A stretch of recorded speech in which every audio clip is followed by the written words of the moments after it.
can't accept the loss, I'm hard-headed. There's a little bit of madness to my method. Many falling off that fine line that I'm treading. I risk anything to be great, and I'm not letting nobody rob me of my victory. Number one, that's what I'm meant to be. When by any means, only thing that makes sense to me, I can make nice or make history. I got that dog in me, yeah, turn me up. Big energy, got the crowd going nuts. I got that dog in me, yeah, ante up. I take on anyone, I don't need a one-on-one. Got that dog in me, yeah. Welcome back to another episode of the Mercer Sports Report. I'm Nakazi Hawkins, here to give you all the inside information on all things Mercer sports. After an impressive road victory against Western Carolina, head coach Drew Cronick and his troops decided to hit the road again and take over another opposing team's home turf. The Bears seemed to have mastered the art of the kick door, as they were able to secure their third straight win at the Citadel. Mercer's defense wasted little time setting the tone. Ken Stanley intercepted the very first pass of the game and returned it 27 yards for a touchdown. Despite falling behind early in the second quarter by a score of 10-7, the Bears took a 14-10 lead into halftime as Carter Peavy and Devon Harper connected for a 14-yard touchdown just before the end of the half. The second half purely belonged to the Bears in every facet of the game. The good guys scored 24 unanswered points on offense, while the defense stood strong and did not allow another point until the 8-minute mark of the fourth quarter. Al Wooten II played his normal role as the goal line goon, as he was able to find the end zone not once but twice.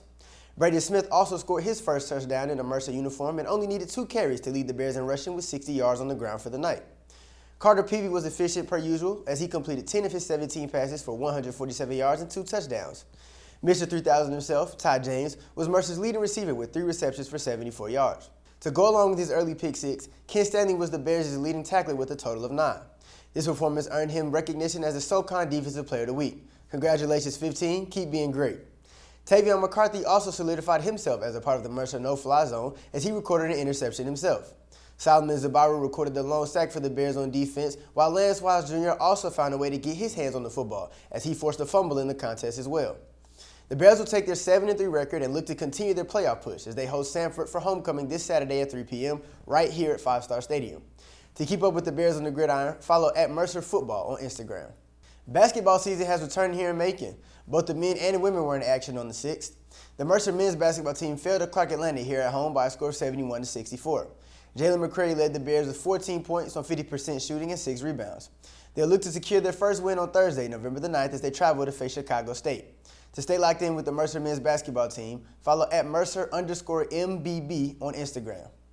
The Lady Bears basketball team also suffered their first loss of the season at the hands of Western Kentucky by a score of 70-64. Mackenzie Johnson, Stacey Jones, and Brianna Perguro all ended the contest with 15 points. Stacey Jones added 6 rebounds, while Mackenzie Johnson had 9 of her own. Aspen Johnson also recorded a double-double in the contest with 10 points and 11 rebounds. The Lady Bears will be back in action at home on November the 9th as they face Florida Atlantic here in Hawkins Arena at 7:30 p.m. For everything pertaining to the Mercer women's basketball team, follow @Mercer_WBB on Instagram. Mercer's women's volleyball team got back to their winning ways as they secured 2 straight victories over Furman and East Tennessee State. They defeated Furman by scores of 25-22, 25-19, 19-25, 22-25, and 27-25. They later went on to defeat East Tennessee State 3-1 by scores of 25-21, 24-26, 25-23, and 27-25. Kylie Quigley's standout performances in these contests earned her SoCon Offensive Player of the Week honors. The Lady Bears volleyball team will be back in action on Thursday, November 9th against UT Chattanooga and Saturday, November 11th against Stanford. To keep up with the Lady Bears volleyball team, follow @MercerVolleyball on Instagram. Our Lady Bears on the Diamond have continued their winning ways as they secured back-to-back wins against the University of West Georgia and Wallace State Community College this past weekend. These wins allowed for them to end their preseason with a perfect 6-0 record. They'll be fine-tuning some things until they open the regular season on February 9th in the Heart of Georgia Classic here at Sykes Field. For everything going on with our Lady Bears on the Diamond, follow @MercerUSoftball on Instagram. That concludes this episode of the Mercer Sports Report. I'm Nakazi Hawkins, and I'll see you next time. Go Bears!